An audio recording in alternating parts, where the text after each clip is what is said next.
It's time to talk about Boris Johnson's WhatsApps. So for those of you unaware, there is a COVID inquiry that's scheduled to begin, and part of that process is to collect loads of information, emails, WhatsApp messages from everyone involved at the time, so we can get a clearer understanding of what went right, what went wrong, lessons we can take for the future in the event that maybe we all suffer another pandemic. Now, first entry in the persons of interest category is this horny albino yeti, Boris Johnson. As PM, we know Boris Johnson presided over a culture of partying and rule breaking, but we also know he was responsible for the setup of this VIP fast lane. That's where you had people like Baroness Moan and her husband or boyfriend or whatever it was, like lobbying hard to just get given government contracts, and they made £60 million out of supplying completely useless PPE. It's obviously of extreme public interest to ascertain how seriously he was taking things around that time. What was he saying to his friends, to his direct reports, to his ministers? Now, the government set up the inquiry and established Baroness Hallett as the lead. Now, Hallett has said she wants to see all of the information from everybody, and she will decide what is relevant, what is irrelevant. Meanwhile, the Cabinet Office, which is essentially Rishi Sunak, depending on the day of the week from last week, have come back with a range of,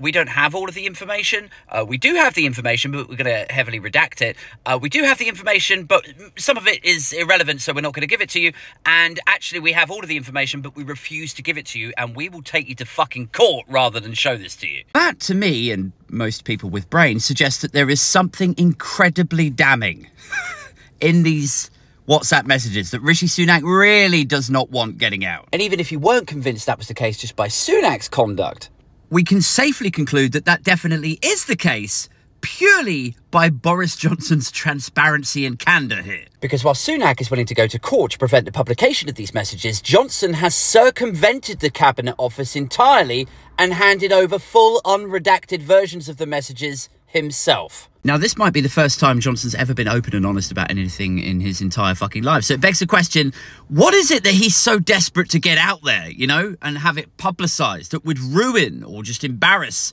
his arch nemesis, Rishi Sunak? Remember, Johnson and his clan all see Rishi Sunak as a sort of backstabber. It was Sunak and Sajid Javid who first pulled the plug on the Johnson administration. Interestingly, the messages that Johnson has provided to Hallett only start from March 2021. Because he says, oh, well, that's when I replaced my phone then. Like, just because you replace your phone doesn't mean you lose all of your old messages, you fucking idiot. Why do we accept this? Oh, I lost my phone in the sea. Well, lucky for you, all of your messages are backed up in the cloud. You cunt.